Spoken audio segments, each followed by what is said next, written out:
mbégte retrouver leen yaakaar ne vous avez passé un très bon week-end ñu ngi leen di ñaanal en tout cas semaine u jàmm dellusiwaat ci Actu sans frontières ni ngeen ko xamee altine bu jot ñu ci ànd ak le grand Assane Samb journaliste analyste politique bu ñu leen dootul présenté jubluwaay bi di xuus bu baax ci actualité yi càmbar ko permettre leen ngeen comprendre enjeu yi ngeen ci gisul woon itam ngeen gis ko ci Assane ñu ngi lay nuyu di la ziar. sañse bi rafet na lool macha allah. de tey ma maa lay jàppale moom tey ma maa lay jàppale moom ñaw bi stylé na tissu bi rafet na macha allah Khalil validé na sax Khalil kontaan na ko kon nag kontaan na ñun tam kontaan na il aime ce qui est beau en tout cas merci beaucoup ba noppalu nga bu baax waaw jëm nañu reposer week-end bi surtout que samedi bi génnuñu fenn waaw nëbbatu rek waaw lëlu voilà lëlu waaw jamono yi moom lëlu neex na jéem a récupérer ndax sedd na waaw sedd na aussi jéem a récupérer tuuti comme on est tout le temps ci terrain bi donc ñu lay nuyu di la ziar ñu ngi lay fay bu baax suñu internet yëpp am mbégte ñëwaat tey ci fi nga xamante ne mooy Sans Frontières TV. très bien pour waxtaan actualité jërëjëf Assane ñu ngi nuyu justement ñu ñuy toppee ci réew mi ak ci bitim réew yëpp la diaspora di leen bàyyi xel bu baax di leen gërëmaat ci ànd bi ak ñun di leen wax kon ngeen continuer aussi yokk doole chaîne bi en vous abonnant aimer les vidéos également les partager dina tax suñuy contenu gën a tasaaroo ngeen gën ñoo yokk doole Assane actualité bi yaakaar naa bi ci gën a ràññeeku mooy tournée économique bi président di amal Casamance depuis samedi une tournée de 5 jours alors lan nga jàngat ci 2 ou 3 premiers jours yi nga xam ne président def na ko Casamance. jërëjëf Fatou yaakaar naa xëy na bi Sénégal nekkee Sénégal ba léegi ñu ngi door a am peut-être une vraie tournée économique c'est-à-dire que c'est une tournée boo xam ne gisuñu ci cachet politique n'est-ce pas donc amul benn cachet politique pratiquement président de la République donc li ko intéressé mooy fu projet yi tollu tout ça dem inauguré xool lijjanti wax mine yi fii chantier yi fii dem fii donc vraiment tournée économique la on sent le ministre c'est comme un ministre boo xam ni dafa nekk sur le terrain wala un DG di xool l'état d'avancement des travaux ak affaires yi fu mu sooxee fan la kale rencontrer les élus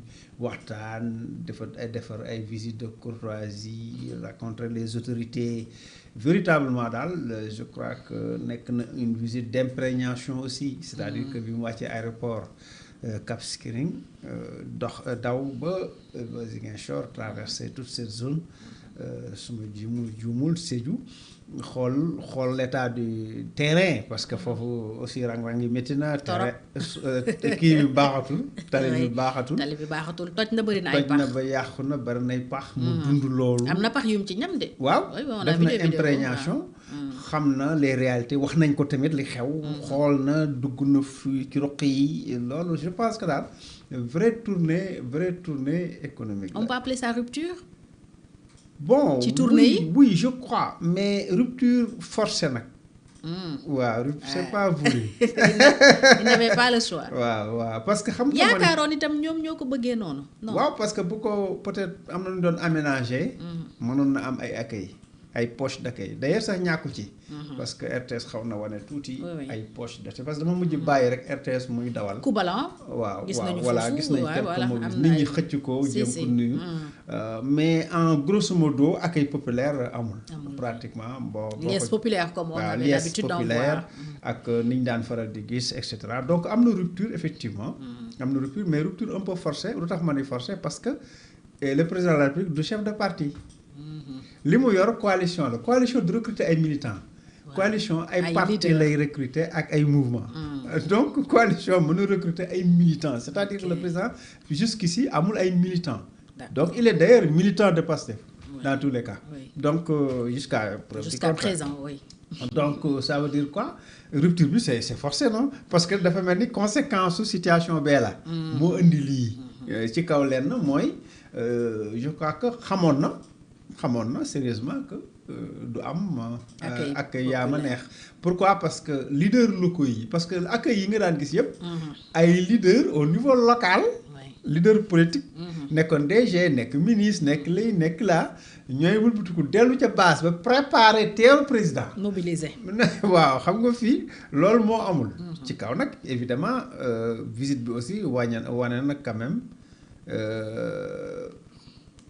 que population Casamance mu ngi ci ginnaaw Ousmane Sonko nanguwul jox loxo Diomaye loolu aussi c'est vraiment dommage aussi parce que c'est le président de la République quand même wane na solidarité bu ñu am ci seen leader Ousmane Sonko et que peut-être li xew ñoom wane nañ seen position donc xam nga li tax coow baaxul coow bu amee ci biir njaboot kenn du indifférent c'est-à-dire que. Il y a des prises de position. waaw ku si ne voilà même xale sax da ngay gis sa papa ak sa yaay ñu jote nga gis xale bi day gën a woon.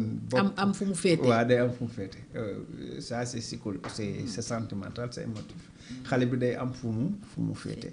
et donc fii aussi c'est clair que population bi joxuñu bopp Diomaye te wane nañ ko tamit wane nañ ko évidemment mobiliser wuñu leen peut-être. kenn waxu leen dara mais am na benn signal bu ñu xaw a gis dafa mel ni même ñi doon bëgg a dox seeni soxla sax dañ ko far bàyyi.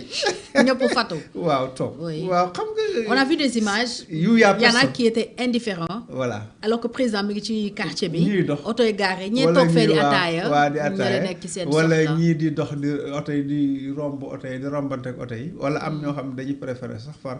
seen soxla yi naroon ndox sax ñu toog waaw bañ a rek wane ni génn nañ aussi li ci garaaw mooy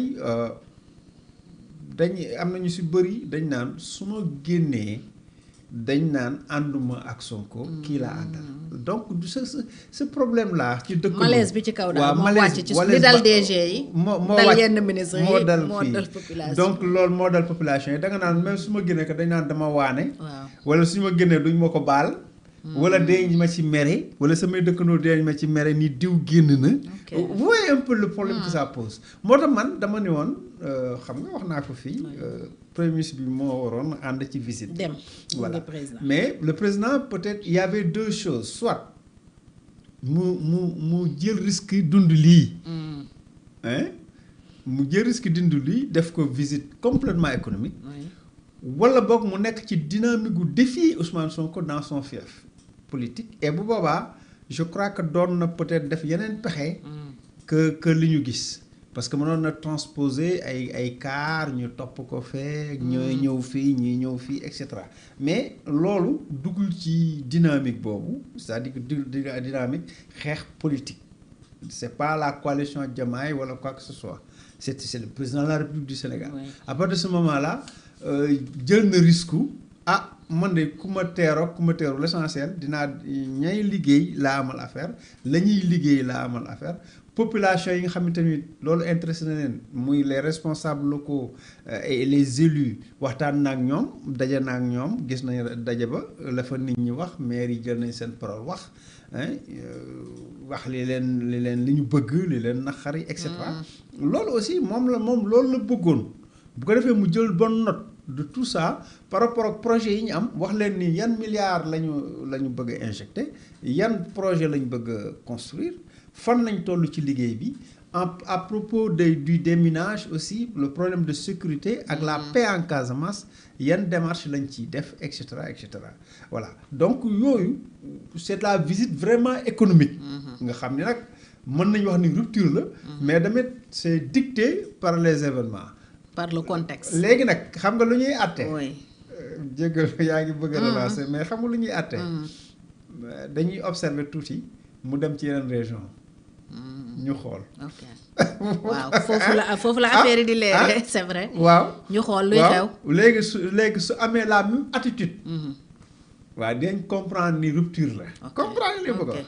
waaw mais fii dafay teel nga tirer ay conclusions sur la rupture dañuy wax ni contexte bi mooy déjà li wóor moom mooy population yi à 90% moom nanguwuñu teeru seen président de la République. malgré lim leen ne teeru leen ko. mais teeru leen ko tamit daa yomb teeru leen ko yow yomb na di teeru ko daa am ay dafa am nooy doxal ku bëgg a teeru da ngay dem ci population yi nga wax ak ñoom organiser ay réunion wut ay oto yab leen ci ñu jëy sol ay tissu yu niroole nga jox leen per diem jox seen paas nanga noonu la ñuy teeroo. organiser ko daal waaw dañ koy organiser mais teeru leen ko mooy la. daal di toog Dakar. bon mën na am nag yow sa bopp teeru woo nga ne léegi teeru leen. Assane, moi j'ai envie de réitérer ma question de la dernière fois. Pourquoi la Casamance maintenant? Est-ce que mën nañu jàpp ne tam au lieu de peut-être pour défier au-delà de pour défier Ousmane Sonko gën a wane li Ousmane Sonko di def parce que on se rappelle wax nañ ko fii depuis coow li tàmbali Diomaye waxagul wala mu def dara luy wane ne moom am na lu mu jàppal Ousmane Sonko wala mu wax lu jëm ci coow li mbaa mu def lu koy wane est-ce que du def ko bëgg a gën a peut-être entre guillemets booleeg àddina ñu gën a gis mën naa nekk sax l'inverse. ok l'inverse boo defee antipsychologie neexalee ko mun na ni wane importance bi mu jox région Ousmane Sonko pour neexalee ko jëkke ko foofu pas forcément de cette façon mais wan rek ni ko Ousmane Sonko fonk gi mu ko fonk ak fonk gi mu fonk ay mbokkam ak nitam moo tax sax visite bi foofu la koy jëkke foofu la tàmbalee mën naa nekk loolu oui parce que effectivement sinon rien ne l'explique parce que yeneen régions yi aussi dañu nekk ci ñëpp am urgence manque ak tout est urgence dans ce pays ay yooyu n'est-ce pas oui. léegi nag moom mu ni xaaral ma dem Casamance nu ma demee Casamance parce que daf ma ñor parce que Casamance am na problème bu benn région amul aussi mooy problème du conflit le problème sécuritaire mu ne kon naa jëkke foofu te région bu xaw a excentrique la dafa xaw a sori dafa sori enclavé fës ci beneen réew bu ñuy wax Guinée-Bissau ak yooyu ak un peu Guinée-Conakry donc véritablement mu ni su ma demee wane fa sama liggéey sama cofeel sama yëg ci ñoom. surtout qu'il y a un plan Diomaye pour la Casamance. waaw loolu mën na nekk mën na bëgg ñu interpréter que comme moom volonté am pour wane ni moom Sénégal amul ci xar ñaar te amul xar ñaar ci diggante ma kenn ci sénégalais yi mën na nekk ce message là. mais demul pour défier. xam nga kiy défier wala mu bëgg a xeex day préparer wu. ci wàllu politique la wax de day. kon da doon mobiliser. waaw dina mobiliser dina def ay pexe. dégg nga fexe ba ñoo xam ni ñoo koy topp fu ne. waaw woon ko ne teeru woo ma mais am naa ñu ma teeru. fii Sénégal moomuloo fi boo bëggee dara Sénégal fii. oui xam nga boo bëggee dara. yomb na c'est pas difficile. bu fekkee yow da nga nekk homme politique wala nga nekk président de la République wala nga nekk ministre wala dara soo bëggee mobiliser di nga mobiliser. loolu c'est pas difficile. waaw c'est comme ñi àbb ay mbokk di ñaani jabar. ak élèves yi àbb parents luye parents. waaw ak élèves yi sax musuma ko def nag musuma ko def. baax déedéet. élèves yi sax boo bëggee ay parents nga am parents. oui sama classe bi bëggee takk jabar mbadduxun. luye ay mbokk. ñu dem bu benn paafale. ñu sama nijaay la. waaw. ñoo naan Assane kay. waaw ñoo ko yar suñ kanam la juddoo. waaw xamuma sax. Assane ñu ngi koy doog a gis. xamuma sax. oui léegi il pouvait faire ça. de la même façon un homme politique mën na def ay kii artificiel. oui ay mbooloo artificiel. bu fekkee loolu daf ko soxal. mais je pense que le gars. donc ban thèse moo gën a plausible. non visite carrément économique. ko quelqu'un boo xam ne dafa bëgg def ay résultats. rien à voir avec Sonko.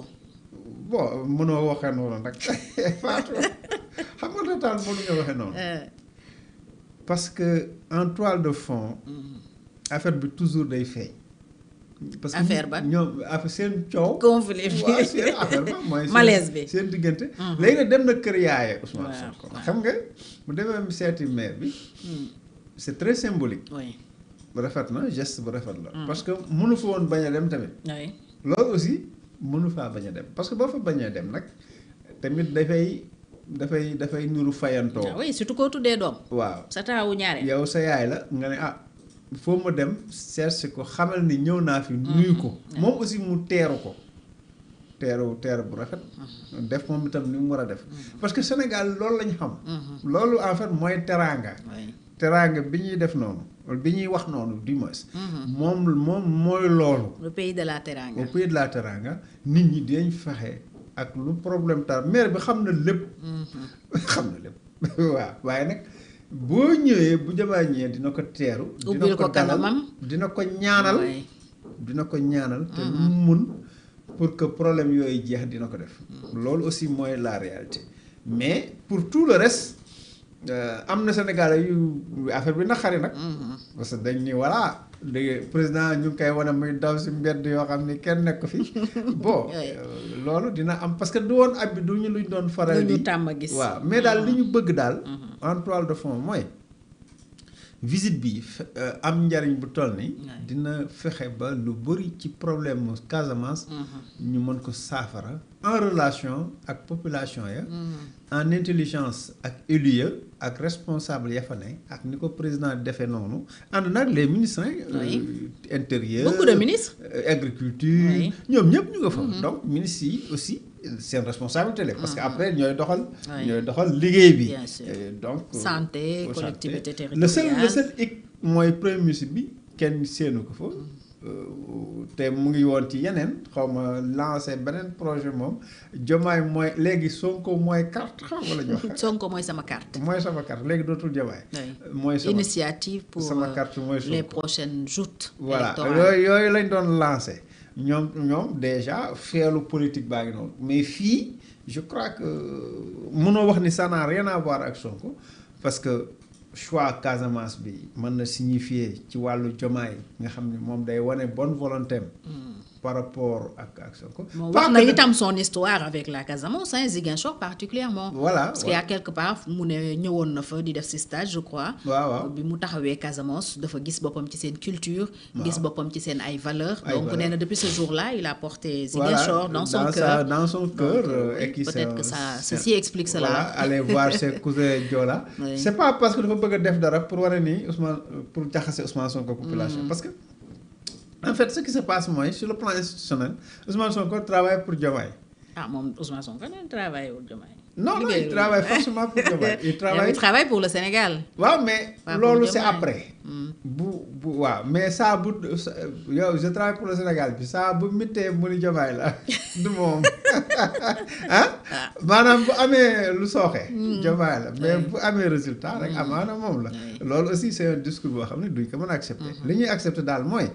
Boo nekkee premier ministre yow président yéen a solidaire du bilan lu ngeen di def. tu es aussi comptable que lui. waaw lu ngeen di def yéen a si ànd yéen a ko bokk. mooy signé nga contre signé su baaxee yéen a ko bokk su dee safaan ba yéen a ko bokk ñun loolu la ñu xam. fii mënuñoo la preuve day signé nga contre signé. mënuñoo fexe mu doog a jàll. mënuñoo fexe ba mu déwén na nen. c'est-à-dire que bu leen neexee sur le plan politique nag ñuy xeex. ku ne aw sa yoon. waaw xeex si mbedd yi gars yi di àtte yooyu yëpp ñoo xam mais tant que ñun daal gisuñu Diomaye gisuñu Sonko xam nga lan lay gis. le président de la République et le premier ministre. et son premier ministre. loolu lay gis à partir de ce moment-là tout devient institutionnel c'est-à-dire que liggéey bi c'est au niveau institutionnel. le président de la République foo demee ministre Ousmane Sonko la fa yóbbu. waaw wala déet. tous les ministres de souveraineté là les ministres yi yore responsabilité yooyu. agriculture infrastructure ministre de l'intérieur. santé collectivité ñëpp dañuy ñëw. ça c'est l'équipe d'Ousmane Sonko non. donc ñoom c'est la même chose mënoo see am na loo xam ne mënuñu ko xàjjale xam nga am na loo xam ne mën nga koo dindi. mais am na loo xam ne mënoo ko dindi. parce que loolu moom sur le plan institutionnel mënoo ko xàjjale maintenant sur le plan politique am na ay réeroo am na ay nangam dès lors que le président de la République premier ministre bi teeru ko rek on s'attendait que du am cachet populaire maintenant yeneen régions yi day ñu àtte. su fekkee dina am yeneen tournée ci région yi dinañu àtte dinañu xool foofu ce qui va se passer évidemment mën na am foofu tamit ay mobilisation spontanée wala yoo xam population yi ñooy décider ñoom ci seen wàllu bopp génn. pourquoi pas ni kii kat président la parce que tamit ñu bari dañ koy bëgg a gis. xam nga par curiosité sax. par curiosité oui président moo mel noonu. c'est bizarre d'ailleurs parce que président fu mu mën di dem. bu ñu waxul nit ñi dara. dañuy ñu génn oui di nga xool président. de manière spontanée waaye nag bu ñu ñëpp toogee nag. c'est parce que xëy na aussi peut-être ñàkkul ñu mel ni man ñoo xam ne dañuy dugg ci nit ñi tamit def le travail contraire. njort la awma ci preuve mais je dis c'est possible ñàkkul ñoo xam. parce que c'est bizarre quand même. la preuve am na 2 personnes ñu arrêté. oui. à benn localité. Tanaf oui. Tanaf. Parce que dañuy saboter. N'est-ce pas? 2 militants de Pastef. Kon li ma doon wax ñëw. Et Waly Diouf Bodiang avait alerté à ce propos. D'ailleurs Waly Diouf Bodiang ñu koy alerté woon na vendredi yaayam oui. ñu yàlla na ko yàlla xare. amiin yaa rabbi. waaw moom waaw yu mel noonu xam nga déjà am nañ preuve si lu ma doon wax nii. mooy am na ñu bëgg a saboter. loolu kenn du ne amul. donc parce que déjà gendarmerie am nañ bu ñu nee ba di la arrêté ëppal nga si. dañ ciy fës mais am na ñoo xam ne dañuy soft mooy def ndànk ci suuf waaye soo ngi ñëw bàyyi ko ba mu ñëw fii rek ko kenn faale. waaw yooyu sax xam nga Sénégal yi noonu la ñuy def yenn saa nga gis koo xam ne ci koñ bi bu nga nit ñi jéppee. ñun temps yi ñu nekkee xale quoi ci dëkk yi. bu leen nit ñi jëppee dëgg booy ngénte nga day am ñoo xam ci guddi gi say copain ñooy wër nit ñi naan bu fa kenn baado bu fa kenn dem daa soof bàyyi ko foofu rek bu ko nit ñi xewlee du génn xam nga yooyu yëpp day am ñu embargo la tu vois genre embargo yow boo côté la quoi waaw boo lendemain boo xoolee sa bu dul say mbokk bu la jege doo gis kenn waaw da ngay day am dëj sax nga gis ko xam ni day am dëj ci koñ boo xoolee waa koñ bi duñu génn waaw lenn daal laa xam ni moom bu amee moom ñëpp jóg mooy rob moom bu rob jotee nit ñi mën nañ jóg quoi parce que rob la mais ay am na ay dëj tout ça ay 2-3 personnes a fay ne wala bu dul sa mbokk yu ñëw ñooy toog foofu waa koñ bi kenn fa toog parce que peut-être relation bi nga parce que suñu société dañoo ñimañ genre xeex yooyu waa defante dañ ko ñime waaw fii nag am na defante waaw am na defante ah non am na defante sauf que maintenant bu fekkee président loolu ñoru ko woon du ko def dara parce que moom tout dépend objectif yi nekk ci li nekk ci xolam su fekkente ni la vie est purement économique. Et il s'y attendait hein, certainement. Oui kon ni ma ko waxee woon au début ça lui fait rien parce que ñi ko war a teeru nañ ko. foo lam leen war a wax na leen ko. lim leen ñoom lañ ko bëgg a wax nañ ko. gars yi ku nekk profité nga kilifa yi ñëw nañ génn nañ wax nañ li ñu war a wax bon loolu ko intéressé. Et même il a rappelé l'objectif de la tournée. Ah oui. En précisant que c'est une tournée économique. Technique. Oui. Moi j'ai entendu quelque part insister même sur tournée économique. La preuve xoolal ni muy solo. ay Lacoste ak ay chemise ak ay basket ak waaw day liggéey war a ni moom. day liggéey ñëw pour liggéey. yoonam nekkul ci ay détails. donc peut-être loolu moo ko ñor à partir de ce moment là du ko naxari. voilà mais posture Sonko le silence Sonko noppi gi Sonko noppi après c'est un silence bavard c'est un silence bavard. noppi gi tekkaaral gi. après communication la. ok parce que bu tey tekk noppi ci visite bi population yi ñu tekk noppi. waaw dañuy naan tekk ñu bëri sax liñ na wax na ko ci dégguñu ko.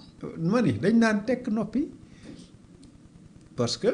peut-être am na ñoo xam ne yabuñu leen bay ñëw si ñoom di wax waaye nag dañuy observer di xool di jàngat gis nañ ni y a des problèmes yéen nangu ngeen ni léegi y a des problèmes moom muy bi ngeen amee problème pare moom wulbatiku ñëw seen kër wala ñëw seen sa kii mais ñooñu accueil bi day sedd parce que képp ku ci xëy na wane ak sawarte trop ak pasteefu ci accueil bi boo ci wanee positif mën nañ ne ni da nga waane.